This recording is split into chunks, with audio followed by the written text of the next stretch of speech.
Bonjour à tous.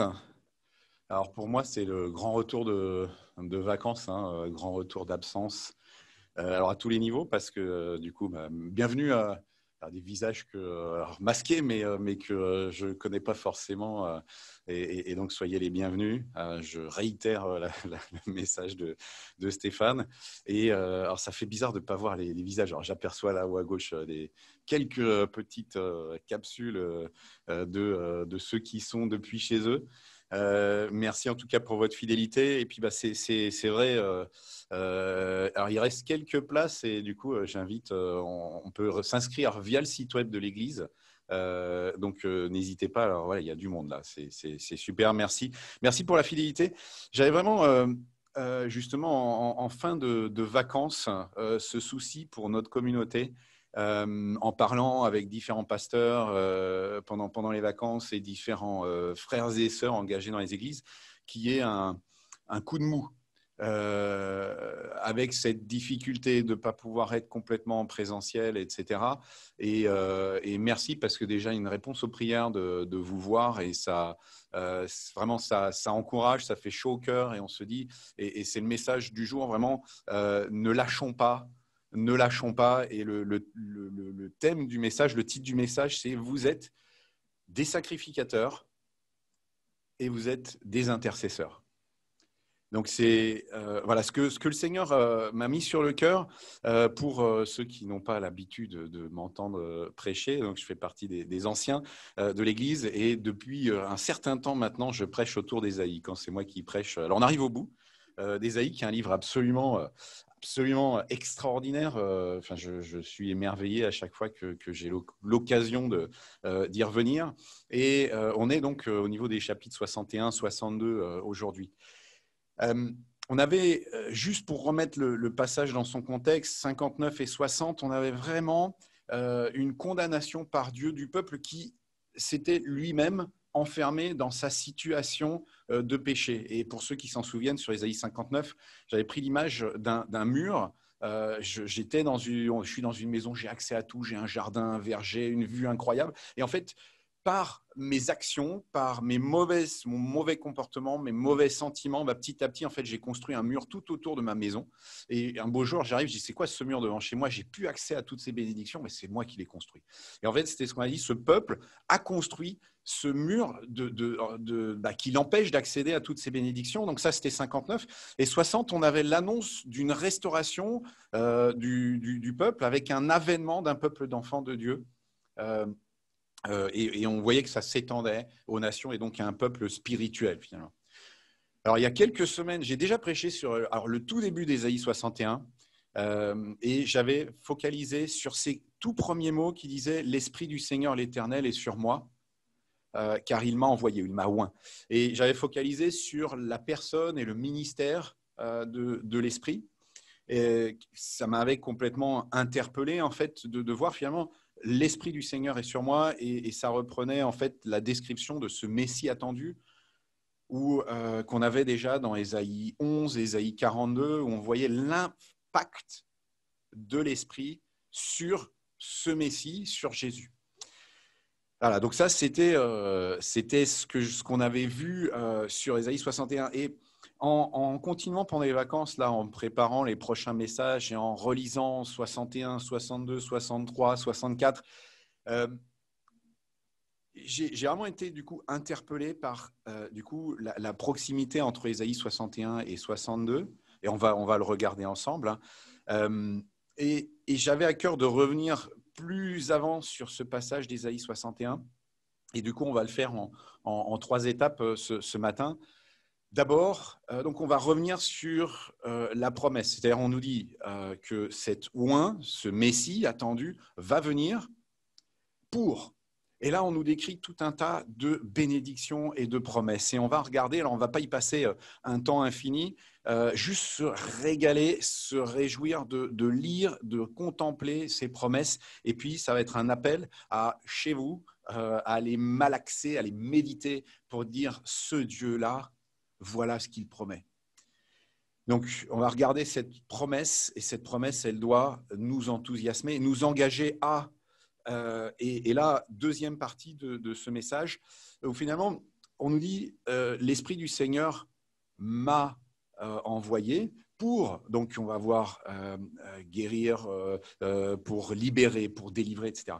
Afin que, donc il y a vraiment un objectif à toutes ces actions, c'est la fin du verset 3, afin que, et là, donc il y a un objectif clair, afin que le peuple élu soit, alors on va nous parler de térébinthe de la justice, au verset 5, de sacrificateur et de ministre. Et dans cette deuxième partie, on va regarder ce que ça signifie. Et pour moi, en fait, ça signifie concrètement ce térébinthe de la justice. Et je vais vous l'expliquer un petit peu. Le fait que on parle de sacrificateurs. Nous sommes un peuple de sacrificateurs et on va voir ça. Et en dernière étape, troisième étape, on va regarder plus avant le chapitre 62. Et ce chapitre 62, qui, de façon toute particulière de ce que j'en tire, nous appelle à être des intercesseurs et Ésaïe lui-même commence par nous montrer l'exemple. Voilà, donc on va regarder ces trois étapes. Et d'abord, donc, ce Messie se rappelle, parce qu'on voit déjà dans beaucoup de portion d'Ésaïe, on nous annonce ce serviteur qui va venir, on nous annonce ce fils qui va naître, qui sera cet enfant qui est donné, qui sera roi, qui sera père, qui sera pour l'éternité, etc. Donc, on a déjà beaucoup d'images qui constituent ce portrait robot de ce Messie à venir. Et là, donc, ce passage d'Ésaïe 61 vient alimenter encore. Et je vous engage vraiment à vous émerveiller, à rechercher, à relire dans l'Ancien Testament. Bien souvent, les chrétiens évangéliques, on aime bien lire le Nouveau Testament. Ça paraît plus facile. Les actes, facile, génial. L'action de l'esprit, les épîtres, ça parle, c'est assez clair, etc. L'Ancien Testament, on a parfois un peu plus de mal, je pense. Et dans l'Ancien Testament, on a toute cette annonce de ce Messie à venir. Et ce Messie était attendu et est encore attendu par le peuple juif, pour ceux qui croient encore, qui lisent les textes de l'Ancien Testament. Il y a des juifs messianiques qui ont reconnu dans Jésus ce Messie à venir, mais ils attendaient, au moment où le Messie est arrivé, où Jésus est né, et ils attendaient quelque chose. Et on le voit quand on regarde le début des évangiles, ils attendaient quelque chose. Est-ce que c'est celui qui doit venir quand Jean-Baptiste arrive? Donc, ils attendaient quelque chose. Et pourquoi est-ce qu'ils attendaient quelque chose? Parce que ce serviteur, ce Messie à venir, est décrit à plein d'endroits dans l'Ancien Testament. Et notamment, on le voit, il doit naître à Bethléem, etc., etc. Donc, émerveillons-nous de voir ce qu'on nous dit à propos de ce Messie. Et là, je voudrais ce matin, en particulier, qu'on s'émerveille sur donc, je vous invite à prendre Ésaïe 61 avec moi, si vous le voulez bien. Alors du coup, j'étais passé sur Romains 12, verset 1. Merci pour ce partage. Du coup, on va y revenir, Stéphane. Ce n'était pas prévu, mais ce choix de ce verset en particulier était très, très fort dans le contexte. Donc, Ésaïe 61, « L'Esprit du Seigneur, l'Éternel, est sur moi, car l'Éternel m'a oint pour porter de bonnes nouvelles aux malheureux. » Alors, on dit aussi, une traduction, c'est les débonnaires, les doux.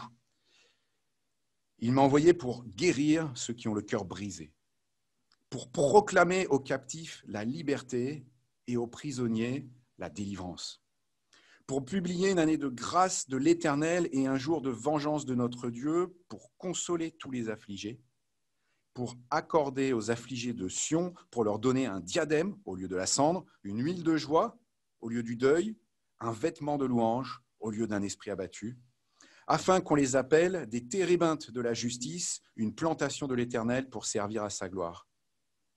Ils rebâtiront sur d'anciennes ruines, ils relèveront d'antiques décombres, ils renouvelleront des villes ravagées, dévastées depuis longtemps. Des étrangers seront là et feront paître vos troupeaux. Des fils de l'étranger seront vos laboureurs et vos vignerons.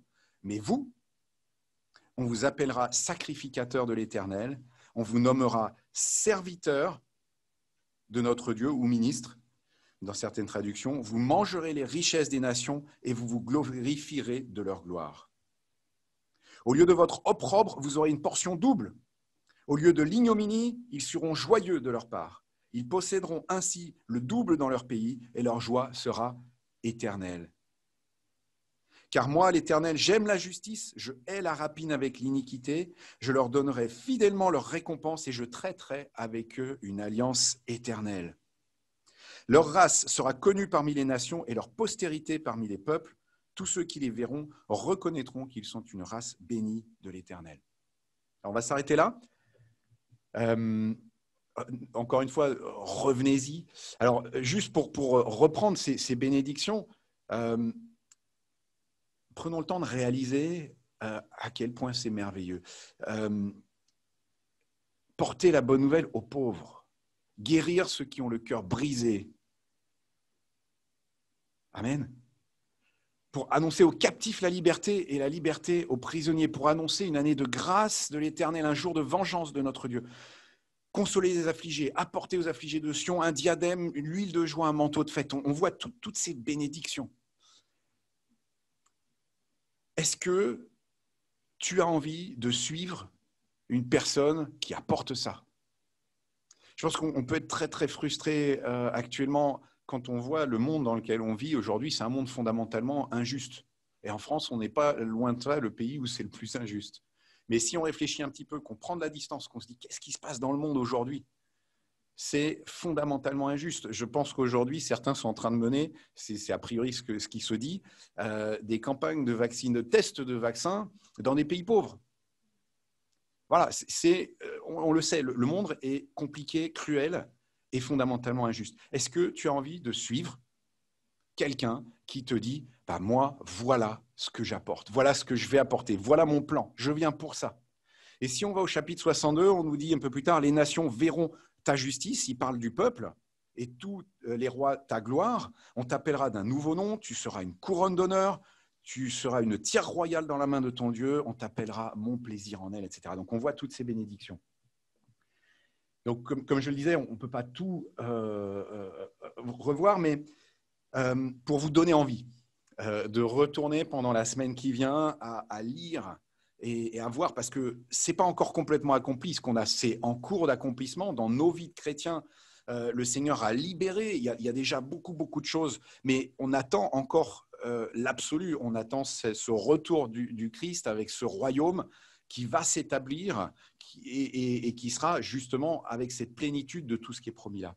Mais donc, on a déjà un certain nombre de bénédictions qui sont reçues, mais on a encore à venir. Et je voudrais juste vous partager, alors quand je ne sais pas, j'avais 11, 12 ans, je ne sais plus, ma maman qui est quelque part connectée pourrait le dire, j'attendais avec impatience un cadeau de Noël qui était un appareil photo compact disque. Alors ça ferait marrer les jeunes, voilà, c'était une espèce de pellicule en disque, c'était mon premier appareil photo que j'allais avoir et les parents l'avaient acheté relativement en avance et j'avais trouvé l'endroit où il l'avait caché dans le placard de la chambre.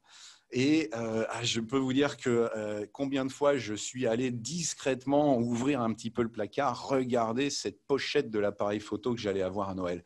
Et par anticipation, je me réjouissais de ce que je pourrais en faire et de combien ça allait être merveilleux, etc. Ayons ce cœur d'aller fouiller et de regarder et déjà de se régaler par avance de ce que le Seigneur est en train de faire et de ce qu'il a promis. Alors, je voudrais juste revenir sur un point dans cette liste. On nous parle d'une alliance éternelle. Le Seigneur dit « Je traiterai avec eux une alliance éternelle ». Et juste avant, il y a « Je hais la rapine et j'aime la droiture ». Le Seigneur fait une alliance et il nous dit « De mon côté, je suis absolument fiable. Et cette alliance que j'établis avec toi, elle ne bougera pas. Mais une alliance, elle est réciproque. Et elle demande, le Seigneur demande à ce que on soit fidèle. Pas parfait. Le Seigneur sait bien qu'on n'est pas parfait. Et il nous le dit dans sa parole. Si vous dites que vous n'êtes pas pécheur, vous faites de moi un menteur. Mais par contre, il attend de nous qu'on soit vigilant sur cette alliance. Une alliance se fait à deux, elle n'est pas unidirectionnelle. Donc, soyons vigilants déjà Et voilà, soyons brûlants pour ce Seigneur. Et c'est une bonne transition pour la deuxième partie de ce message, qui est donc ce « afin que », le but de la venue de cet oint. Donc, la mission de ce Messie, c'est de transformer, c'est ce qu'on voit, un peuple sans force et privé de la promesse en un peuple puissamment équipé et qui prend la place à laquelle il est appelé. Et donc, on va regarder un petit peu plus avant, qu'est-ce que c'est que cette expression des térébintes de la justice? Alors, je ne sais pas si ça vous parle. Alors, un térébinthe, donc je suis allé fouiller un petit peu. Le térébinthe est cette arbre dont on tire la térébenthine, c'est cette essence, c'est la résine qui en sort, on en fait une essence. Mais c'était un arbre qui avait une signification. Alors, ça ressemble à un chêne, c'est un arbre majestueux. Ah, si on a perdu Zoom, je vais mettre. C'est assez connecté, d'accord, pardon. Tout le monde puisse suivre le fil. Voilà, donc c'est un espèce de chêne majestueux et c'était souvent un endroit où on pratiquait des cultes idolâtres. Et alors, petit symbole aussi, je pense, la vallée des Térébintes est le lieu de la victoire de David sur Goliath. Donc, alors on pourrait dire peut-être beaucoup d'autres choses sur les térébintes, mais sans aller plus loin, déjà du coup, quand Dieu dit afin d'en faire des térébintes de la justice, je crois qu'on a vraiment un symbole c'est un endroit où traditionnellement il y a des cultes idolâtres, et là non, c'est un endroit où on pratique la justice. C'est un endroit où les gens qui sont là pratiquent un culte de justice. Et où la victoire est à notre Dieu, si on reprend l'image du coup de la vallée des Térébintes pour la victoire de David sur Goliath. Et donc, juste après, au verset 5, ce qui, je pense, vraiment va alimenter cette signification-là, donc on nous dit, pour en faire un peuple de sacrificateurs. Et en fouillant un petit peu là sur Internet pendant les vacances pour voir en chercher plus sur cet appel à être des sacrificateurs. Et j'ai trouvé un article alors que je pourrais vous envoyer par ailleurs sur en fait l'histoire de la sacrificature.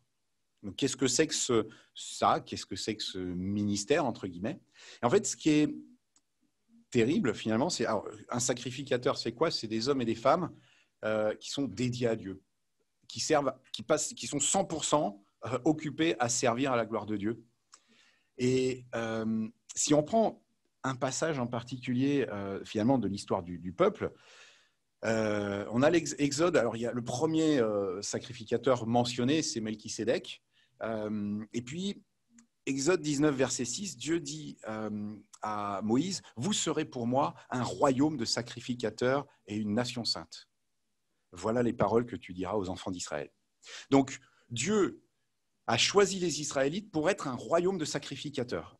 Et qu'est-ce qui se passe malheureusement peu de temps après? Alors ça, je ne l'avais pas en tête avant de relire cet article, entre guillemets, cette étude. C'est que le peuple, alors je me souvenais bien de l'histoire du veau d'or, je pense que vous vous souvenez de l'histoire du veau d'or, où Moïse monte sur le mont Sinaï pour être face à face avec le Seigneur et il va lui communiquer l'étape de la loi. Pendant ce temps-là, le peuple s'impatiente et demande à Aaron, le frère de Moïse, fais-nous un veau d'or. On veut quelque chose de tangible, on veut adorer quelque chose de tangible, fais-nous un veau d'or. Et Moïse redescend. Et là, on est à Exode 22 de mémoire. Et là, le peuple va être puni. Et ceux qui se lèvent à côté de Moïse pour, entre guillemets, aider à punir, alors ça paraît dur à dire, mais quelque part, et ça y va avec l'épée, hein, malheureusement. Il y a des choses qu'on a du mal à comprendre peut-être, mais quoi qu'il en soit, on voit l'importance de la fidélité au Seigneur. Et ceux qui se lèvent à côté de Moïse, c'est les Lévites. Et les Lévites, du coup, héritent, entre guillemets, de cette responsabilité de sacrificateur. Et donc, là où avant tout le peuple était appelé à être un peuple de sacrificateurs, la sacrificature devient le privilège d'une maison, d'une partie du peuple.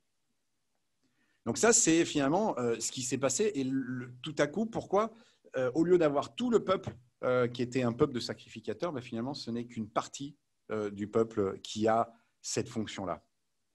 Et pour les chrétiens, du coup, je crois qu'on a vraiment un appel. Alors, on pourrait dire, bah, t'extrapoles peut-être un peu beaucoup. Bah, je suis aidé pour cette extrapolation par certains textes du Nouveau Testament. Et on a, par exemple, 1 Pierre, chapitre 2, verset 9. « Vous, au contraire, vous êtes une race élue, un sacerdoce royal, une nation sainte, un peuple acquis, afin que vous annonciez les vertus de celui qui vous a appelé des ténèbres à son admirable lumière. » 1 Pierre 2, verset 9. Apocalypse 1, verset, alors ça démarre au milieu du verset 5, ce passage-là, versets 5 et 6. « À celui qui nous aime, on connaît bien, on le chante, qui nous a délivrés de nos péchés par son sang et qui a fait de nous un royaume, des sacrificateurs pour Dieu son Père. À lui soit la gloire et la puissance au siècle des siècles. » Et puis, bah, merci Stéphane pour ce verset que tu nous as partagé tout à l'heure, Romains 12, verset 1. Donc, je vous exhorte donc, frères, par les compassions de Dieu, à offrir vos corps comme un sacrifice vivant, saint, agréable à Dieu, ce qui sera de votre part un culte raisonnable. Et on voit du coup, ce verset vient éclairer encore plus cet appel à être des sacrificateurs. Et finalement, qu'est-ce qu'on va sacrifier? Les sacrificateurs de l'Ancien Testament sacrifiaient des animaux. Et finalement, qu'est-ce qu'on a à donner? Nos vies. Et on a à donner nos vies à ce Dieu qui a donné son Fils, à ce Fils qui s'est donné à la croix. Et donc, le peuple d'Israël, lui, avait perdu ce privilège de la sacrificature universelle. Alors, ça peut paraître un grand mot, c'est-à-dire que tout le peuple puisse être sacrificateur, et il l'a laissé aux Lévites. Et le verset 6 là, de notre passage, finalement, d'Ésaïe 61, nous appelle à la sacrificature universelle. Chacun doit être un sacrificateur à partir du moment où il veut suivre le Seigneur. Et même si je crois, au travers de ce que je comprends du livre d'Ésaïe, à plusieurs reprises, on nous parle d'une bénédiction à la fin des temps qui va arriver par le peuple ou par un reste du peuple. Et on nous parle d'une bénédiction de Sion, donc de Jérusalem. Donc, je crois que le peuple juif a encore une bénédiction, en tout cas pour un reste du peuple, et que la fin des temps passera par un renouvellement de Jérusalem. Alors, c'est une conviction personnelle qui n'engage que moi, en l'occurrence, de ce que je comprends de la parole. Hein. Mais ça je crois, et je crois d'ailleurs que ce passage, on va le voir à la troisième partie, nous engage à prier pour le rétablissement et l'avènement d'Israël à la fin des temps, pour l'avènement du royaume complet. Mais bon, ça, on y reviendra. Mais quoi qu'il en soit, il y a un appel là, je pense vraiment, qui est attention à ne pas rétablir une classe de sacrificateurs, une classe intermédiaire dans nos églises. Bien souvent, je crois, on se dit, ouais, il y a Dieu, on peut trouver ce schéma, il y a Dieu, il y a les anciens ou le conseil ou les gens qui sont responsables, et puis il y a les gens qui viennent consommer, entre guillemets. Et si aujourd'hui, tu as le sentiment, tu te dis, moi je suis un consommateur, je t'invite à te laisser interpeller par ce passage-là qui nous dit « Tu es un sacrificateur ». Et à ne pas accepter une situation où on se dit « Ouais, en fait, il y a ces gens-là qui font le job de sacrificateur, finalement, et puis moi, je m'assois, et puis c'est cool, je consomme. Et puis, c'était bien, là, il a bien parlé, là, il a moins bien parlé, il n'a pas été super clair. » Non, c'est moi, à titre individuel, je suis appelé à donner ma vie à mon Dieu en tant que sacrificateur. Alors, qu'est-ce que ça vous inspire, ça? Ça peut paraître un petit peu curieux, mais je ne me suis jamais posé la question, moi, comme ça, de cette façon-là, de dire « je suis un sacrificateur ». Et la parole me le dit, simplement. Alors, je vais vous poser la question, est-ce que vous avez pris la mesure de la fonction? Alors, on dit souvent ça dans la presse, dans les médias. Est-ce qu'un tel, président de la République, est-ce qu'il a pris la mesure de la fonction? Du jour où il est élu, il est président de la République. Et il y a un apprentissage après, mais il est tout de suite président de la République. Ça veut dire qu'il a des responsabilités, il a des devoirs, il a aussi certains privilèges, mais il y a toute une charge. Et du jour où il est élu, il est supposé prendre la mesure de sa fonction. Et donc, j'insiste un petit peu, mais que tu le veuilles ou non, quand tu mets ton espérance en Jésus et que tu dis « je veux suivre Jésus », tu deviens un sacrificateur ou un ministre ou un serviteur du Seigneur. Et donc, est-ce que toi, enfant de Dieu, tu as pris la mesure de la fonction à laquelle tu es appelé? Tu représentes Dieu sur terre. Et donc, tu as une responsabilité, j'ai une responsabilité énorme. Ton job premier, avant toute chose, c'est ça. Et le reste en dépend. Tu es papa, ok, mais ce n'est pas ta première fonction. Ta première fonction, tu es un serviteur, tu es un sacrificateur. Qui est papa? Tu es salarié, prof ou étudiant, ce n'est pas ta première fonction. Tout ce que tu fais dans ce rôle-là, tu le fais avant tout en tant que sacrificateur ou serviteur du Seigneur. Donc, ne mettons pas les choses à l'envers. Je ne suis pas un prof chrétien, je suis un chrétien prof, si je suis instituteur. Voilà, je pense que bien souvent, on se trompe dans l'ordre. Et d'ailleurs, on a souvent ce réflexe quand on se rend compte, même à l'église, tu es qui, tu fais quoi? Et posons d'abord la question, comment est-ce que tu es devenu enfant de Dieu? Et montrons notre focus premier, c'est quoi? Alors parfois on n'a pas le temps, ça va plus vite de demander ce que tu fais que comment tu es venu à Jésus. Mais voilà, et essayons vraiment de garder ces priorités bien en tête. Et posons-nous la question de façon très concrète du coup. C'est quoi mon prochain pas, mon next step comme on dit en anglais, par rapport à finalement cette peut-être nouveauté pour certains, je suis un sacrificateur, j'ai entre guillemets pas le choix, j'ai décidé de suivre le Seigneur, je lui ai donné ma vie, il a donné sa vie, du coup je lui donne ma vie pour ce salut extraordinaire. Et du coup, comment est-ce que je sers concrètement? Et finalement, on voit que, encore une fois, c'est ce « afin que » au verset 3 du chapitre 61 qui est assez scotchant parce qu'il vient pour, on a vu toutes les bénédictions, afin que vous soyez des térébintes de la justice. Et troisième partie, alors, il y a un moyen qui nous permet visiblement de faire aboutir, d'accélérer la venue de ce royaume, l'avènement de toutes ces promesses qui sont faites, et c'est nos prières. Et j'invite à lire quelques versets avec moi du chapitre 62.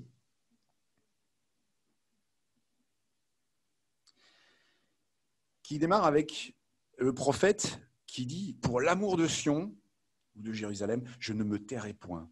Pour l'amour de Jérusalem, je ne prendrai point de repos jusqu'à ce que son salut paraisse comme l'aurore et sa délivrance comme un flambeau qui s'allume. Alors les nations verront ton salut et tous les rois ta gloire, et l'on t'appellera d'un nom nouveau que la bouche de l'Éternel déterminera. » On va un petit peu plus loin. Au verset 6. « Sur tes murs, Jérusalem, j'ai placé des gardes. Ils ne se tairont ni jour ni nuit. Vous, qu'il a rappelé au souvenir de l'Éternel, point de repos pour vous. Et ne lui laissez aucun relâche jusqu'à ce qu'il rétablisse Jérusalem et la rende glorieuse sur la terre. » Au verset 10, « Franchissez, franchissez les portes, préparez un chemin pour le peuple, frayez la route, ôtez les pierres et levez une bannière vers les peuples. »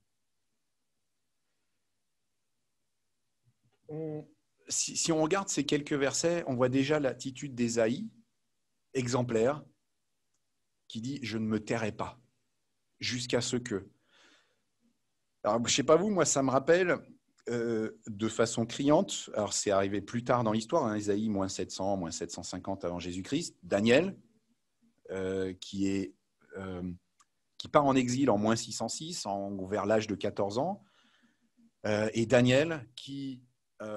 c'est absolument scotchant ce passage-là, qui lit les textes écrits par Jérémie qui voit qu'il y a cette promesse de retour après l'exil au bout de 70 ans. Et Daniel, qu'est-ce qu'il fait? Il s'assoit, il dit « Ah, cool, j'attends plus que 2 ans. »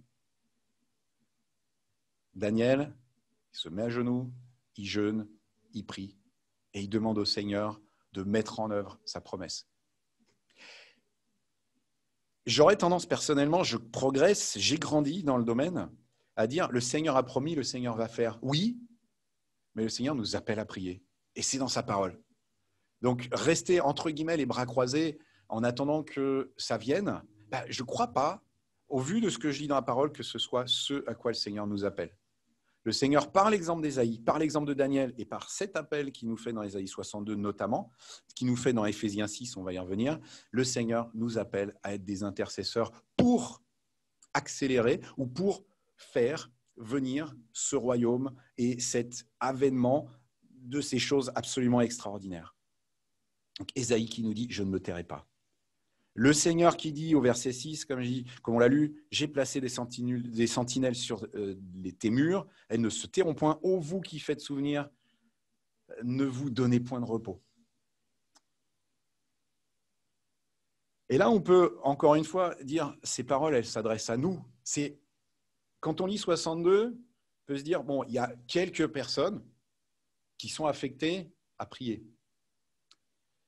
Et en fait, ces quelques personnes, on voit que ça, en tout cas, c'est précisé, Éphésiens 6, verset 18, « Faites en tout temps, par l'Esprit, toutes sortes de prières et de supplications, veillez à cela avec une entière persévérance et priez pour tous les saints. » Alors, il n'y a pas que ça comme passage, mais là, l'idée était de dire, on peut se poser la question, on peut se dire, oui, d'accord, mais c'était une catégorie de personnes qui étaient appelées à prier, à intercéder de cette façon-là. On a dit, j'ai posé des gardes, les autres n'étaient pas gardes. Mais là, on voit bien que Éphésiens 6 élargit à l'ensemble du peuple. Donc le peuple était appelé à prier, nous sommes appelés à prier, Daniel a prié, Ésaïe a prié pour le retour d'exil, pour eux. Et nous, on est appelés à prier pour le retour, l'avènement du royaume. Et aussi, je crois, je vous laisse juge de ça, pour le rétablissement final d'Israël. Et j'avoue, j'ai commencé à prier comme ça cet été. Je crois que je n'avais jamais prié pour Israël autrement que pour qu'il y ait la paix dans le pays.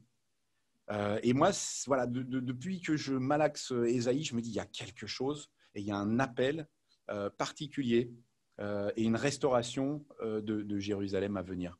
Et prions pour ça, qui sera, de ce que je comprends, les prémices ou dans, en tout cas, ce rétablissement final et l'établissement final de ce royaume auquel, je crois, vraiment, on aspire. Alors, quand on a dit ça, on parle d'intercéder, de prier, donc de tenir ferme.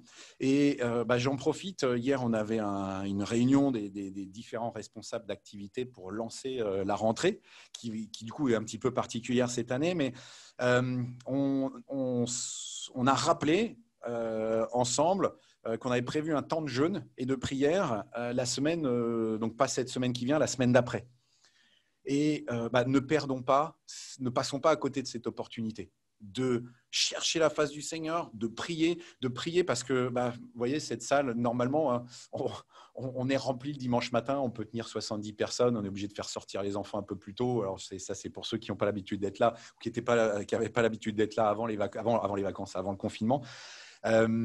Donc, on a fait une promesse d'achat, de vente d'un terrain avec une maison dessus à agrandir, etc. La mairie, a priori, veut préempter. Enfin, voilà. Il faut qu'on prie et ça fait partie des combats et le Seigneur entend les prières. Je ne suis pas sûr que le Seigneur honore ceux qui sont faibles dans ce domaine-là. Et je crois qu'on peut avoir une vie de victoire avec des combats, bien sûr, mais aussi une vie triste, sans succès, parce que simplement, on ne met pas en œuvre ce que le Seigneur nous demande de mettre en œuvre. Donc, vraiment, on fera des Zooms, on va trouver un moyen de vivre ensemble ce temps de jeûne et de prière. Et voilà, j'ai la conviction que le Seigneur nous veut en prière et que la parole nous appelle à jeûner, à prendre ces temps à part, à chercher sa face et être éclairé sur justement comment il attend, de quelle façon précise, pratique, il attend que moi, je sois un sacrificateur, entre guillemets, à ma façon, avec mes dons, mais que je sois 100% dédié pour mon Dieu. Alors, en conclusion, le verset 10 du chapitre 1 vient comme un chapeau, une conclusion, et il nous apporte et une certitude et un engagement à la joie. Il nous dit, mon âme sera ravie d'allégresse. Ce n'est pas sera peut-être ravie d'allégresse, ce n'est pas dans une hypothèse que ça se fasse. Non, c'est mon âme sera ravie d'allégresse.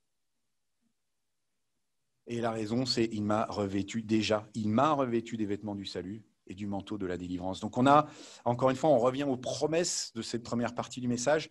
On a ces promesses extraordinaires, ces promesses, globalement, c'est le salut. Et ce salut, ce n'est pas juste je vais passer à côté des flammes de l'enfer. C'est surtout, je vais pouvoir passer mon éternité dans un lieu de paix, de joie. Il n'y aura plus de larmes, il n'y aura plus d'injustice, il n'y aura plus tout ce qui nous fait saigner et tout ce qui nous fait pleurer.